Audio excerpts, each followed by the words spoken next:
Enoch was taken alive through 7 heavens, saw the throne of God, witnessed prisons of fallen angels, and traversed places of torment and of paradise before any other biblical prophet. He recorded everything in details that challenged the way many understand the spiritual world. If you haven't watched the first video of this series, I recommend you go back and watch it. Because here we advance upon foundations already established. In this episode, we will explore a celestial cosmology described in such detailed manner that not even the Book of Revelation presents with the same structure. Portals of the unknown, where scriptures are examined without fear and forgotten mysteries are brought to light. In the first video, we established who Enoch was, what the Book of Enoch is, and the narrative of the Watchers in Nephilim. But Enoch did not just record earthly history. He was taken to the heavens and saw structures, regions, and judgments that dramatically expand our understanding of the spiritual realm. Let's explore the celestial visions of Enoch, comparing them with canonical scriptures, and discovering why these revelations were so controversial that the church suppressed them. Enoch's journey to the heavens. Enoch, chapter 14, verses 8 to 10. And behold, clouds called me in a vision, and fogs called me, and the course of the stars and lightnings hastened me and caused desire in me, and in the wind they transported me, and lifted me up, and carried me into heaven. And I went in till I drew nigh to a wall which is built of crystals, and surrounded by tongues of fire, and it began to affright me. And I went into the tongues of fire, and drew nigh to a large house which was built of crystals, and the walls of the house were like a tessellated floor of crystals, and its groundwork was of crystal. Description of mystical experience. Enoch is supernaturally transported through cosmic barriers, and what he describes is not an ethereal and vague heaven. They are physical structures made of materials that he tries to describe with limited vocabulary: crystal, fire, precious stones. Compare with Ezekiel, chapter 1, verses 22 to 26. And the likeness of the firmament upon the heads of the living creature was as the color of the terrible crystal stretched forth over their heads above. And under the firmament were their wings straight, the one toward the other. Every one had 2, which covered on this side, and every one had 2, which covered on that side their bodies. And when they went, I heard the noise of their wings like the noise of great waters, as the voice of the Almighty, the voice of speech, as the noise of an host. When they stood, they let down their wings, and there was a voice from the firmament that was over their heads, when they stood and had let down their wings. And above the firmament that was over their heads was the likeness of a throne, as the appearance of a sapphire stone, and upon the likeness of the throne was the likeness as the appearance of a man above upon it. Ezekiel also sees crystal, throne, and tries to describe the indescribable.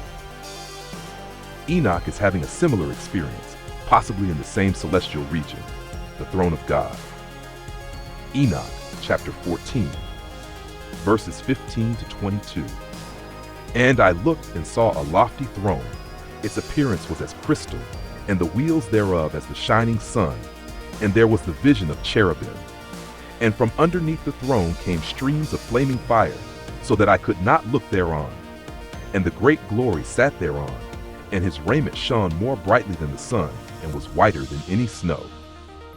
None of the angels could enter and could behold his face by reason of the magnificence and glory, and no flesh could behold him. The flaming fire was round about him, and a great fire stood before him, and none around could draw nigh him. 10,000 times 10,000 stood before him, yet he needed no counselor. And the most holy ones who were nigh to him did not leave by night nor day, and departed not from him. And until then, I had been prostrate on my face trembling, and the Lord called me with his own mouth, and said to me, Come hither, Enoch, and hear my word. The great glory. Enoch dares not name God directly, but the description is undeniable. Crystal throne, rivers of fire, garments of light, 10,000 times 10,000 angels, or 100 million around the throne. Revelation chapter 4, verses 2 to 6. And immediately I was in the Spirit, and behold, a throne was set in heaven, and one sat on the throne. And he that sat was to look upon like a jasper and a sardine stone, and there was a rainbow round about the throne, in sight like unto an emerald. And round about the throne were 24 seats, and upon the seats I saw 24 elders sitting, clothed in white raiment, and they had on their heads crowns of gold. And out of the throne proceeded lightnings, and thunderings, and voices, and there were 7 lamps of fire burning before the throne, which are the 7 spirits of God. And before the throne there was a sea of glass, like unto crystal. John sees the same throne, crystal, fire, angelic multitudes. Enoch and John are describing the same celestial reality from different perspectives and different times. The 7 heavens. Although the concept of 7 heavens is not explicitly outlined in 1st Enoch as in later texts, 2nd Enoch describes this more clearly. The Book of Enoch presents multiple levels or celestial regions that Enoch traverses. Paul confirms multiple heavens. 2nd Epistle to the Corinthians, chapter 12, verses 2 and 4. I knew a man in Christ above 14 years ago, whether in the body, I cannot tell, or whether out of the body, I cannot tell. God knoweth, such an one caught up to the 3rd heaven, how that he was caught up into paradise, and heard unspeakable words, which it is not lawful for a man to utter. 3rd heaven implies at least 3 levels, and Second Temple Jewish literature, influenced by Enoch, describes 7. 1. 1st heaven, earthly atmosphere, where birds fly and clouds form. 2. 2nd heaven, cosmic space, stars, planets, where some fallen angels are temporarily imprisoned. 3. 3rd heaven, paradise, where the righteous await resurrection. Paul was caught up here. 4. 4th heaven, intermediate region, possibly where spiritual warfare occurs. 5 and 6, 5th and 6th heavens, regions of superior angels and celestial knowledge. 7. 7th heaven, dwelling place of God, the throne, the full presence of the divinity. Enoch traveled through these regions, and what he saw in each one expands our understanding of spiritual cosmology, places of imprisonment of fallen angels. One of the most disturbing revelations of Enoch is the places where fallen angels are imprisoned awaiting final judgment. Enoch chapter 21, verses 1 to 10. And I proceeded to where things were chaotic, and I saw there something horrible. I saw neither a heaven above nor a firmly founded earth, but a place chaotic and horrible. And there I saw 7 stars of the heaven bound together in it, like great mountains and burning with fire. Then I said, for what sin are they bound, and on what account have they been cast in hither? Then said Uriel, one of the holy angels, who was with me and was chief over them, said to me, Enoch, why dost thou ask, and why art thou eager for the truth? These are of the number of the stars of heaven, which have transgressed the commandment of the Lord, and are bound here till 10,000 years. The time entailed by their sins are consummated. 7 stars bound. Revelation chapter 1, verse 20, identifies stars as angels. These are not physical stars, but fallen angels imprisoned in a chaotic region between heaven and earth. Jude, verse 6, and the angels which kept not their first estate, but left their own habitation, he hath reserved in everlasting chains under darkness unto the judgment of the great day. Second Epistle of Peter, chapter 2, verse 4. For if God spared not the angels that sinned, but cast them down to hell, and delivered them into chains of darkness, to be reserved unto judgment. The Greek word used here is not Hades, place of the dead, or Gehenna, final hell, but Tartarus, a specific region of imprisonment for fallen angels. Concept that comes directly from Enoch. Enoch continues, chapter 22, verses 1 to 3, describing another place. And thence I went to another place. And he showed me in the west another great and high mountain of hard rock. and there were 4 hollow places in it, deep and very smooth. 3 of them were dark and 1 bright, and there was a fountain of water in their midst. And I said, how smooth are these hollow places, and deep and dark to view. Then Raphael answered, one of the holy angels who was with me, and said unto me, these hollow places have been created for this very purpose, that the spirits of the souls of the dead should assemble therein, yea, that all the souls of the children of men should assemble here. And these places have been made to receive them till the day of their judgment, and till their appointed period, till the great judgment comes upon them. Sheol, the place of the dead, with 4 compartments. 3 dark, for the wicked in different degrees of punishment, 1 bright, for the righteous awaiting resurrection. Jesus confirms this in the parable of the rich man and Lazarus. Luke chapter 16, verses 22 and 23. And it came to pass that the beggar died and was carried by the angels into Abraham's bosom. The rich man also died and was buried. And in hell Hades he lift up his eyes, being in torments, and seeth Abraham afar off, and Lazarus in his bosom. Separate compartments. Wicked rich in torment, righteous Lazarus in Abraham's bosom, paradise. Exactly as Enoch describes. The place of final punishment. Enoch also sees Gehenna, the place of final eternal punishment. Enoch, chapter 27, verses 1 and 2. And thence I went to another place of the earth, and he showed me a mountain of fire that burned day and night.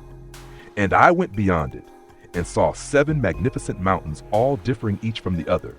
And the stones were magnificent and beautiful, all glorious, and of splendid appearance and fair surfaces.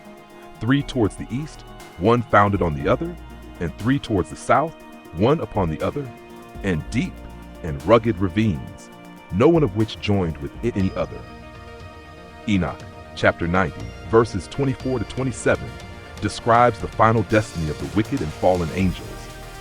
And I saw at that time how a like abyss was opened in the midst of the earth, full of fire. And they brought those blinded sheep, the wicked, and they were all judged and found guilty, and cast into this fiery abyss, and they burned. And this abyss was to the south of that house. And I saw those sheep burning, and their bones burning. And I stood up to see till they folded up that old house, and carried off all the pillars, and all the beams and ornaments of the house were at the same time folded up with it. And they carried it off, and laid it in a place in the south of the land, lake of fire, permanent destruction.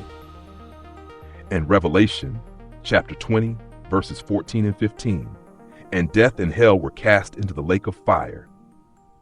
This is the second death. And whosoever was not found written in the book of life was cast into the lake of fire. Enoch saw this place centuries before John, paradise and tree of life. But Enoch did not see only places of punishment. He saw paradise and the tree of life. Enoch chapter 24, verses 2 to 5. And amongst them the trees was a tree such as I had never yet smelt, neither was any amongst them, nor were others like it. It had a fragrance beyond all fragrance, and its leaves and blooms and wood wither not forever. And its fruit is beautiful, and its fruit resembles the dates of a palm. Then I said, how beautiful is this tree, and fragrant, and its leaves are fair, and its blooms very delightful in appearance.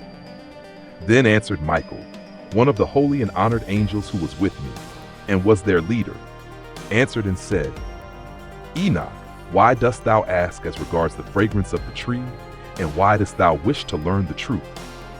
Then I answered him, saying, I wish to know about everything, but especially about this tree. And he answered, saying, This high mountain which thou hast seen, whose summit is like the throne of God, is his throne, where the holy great one, the Lord of glory, the eternal King, will sit when he shall come down to visit the earth with goodness.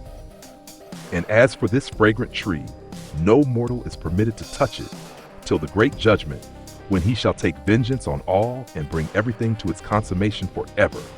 Then shall it be given to the righteous and holy. Tree of life, the same tree of Genesis, chapter 2, verse 9.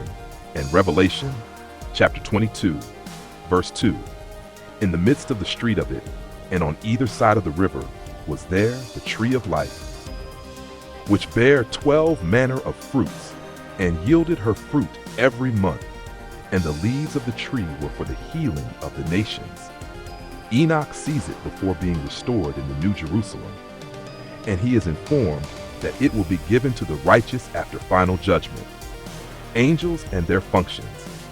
Enoch describes angels with details that expand our understanding of celestial hierarchies.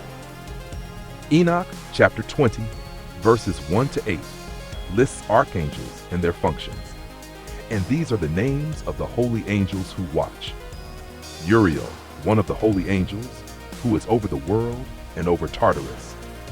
Raphael, one of the holy angels who is over the spirits of men. Raguel, one of the holy angels who takes vengeance on the world of the luminaries. Michael, one of the holy angels, to wit, he that is set over the best part of mankind and over chaos. Sarachael, one of the holy angels, who is set over the spirits who sin in the spirit. Gabriel, one of the holy angels, who is over paradise and the serpents and the cherubim. Ramiel, one of the holy angels, whom God hath set over those who rise.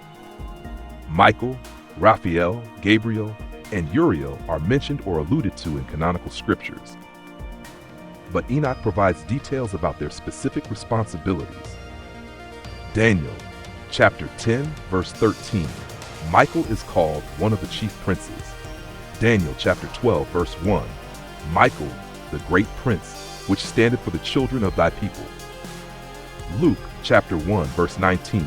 Gabriel says to Zacharias, I am Gabriel that stand in the presence of God. Jude, verse 9.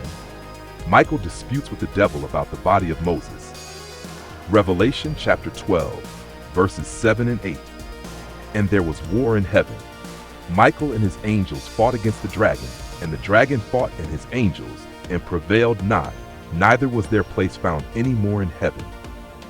Enoch provides context that canonical scriptures assume, but do not fully explain. Astronomical cosmology.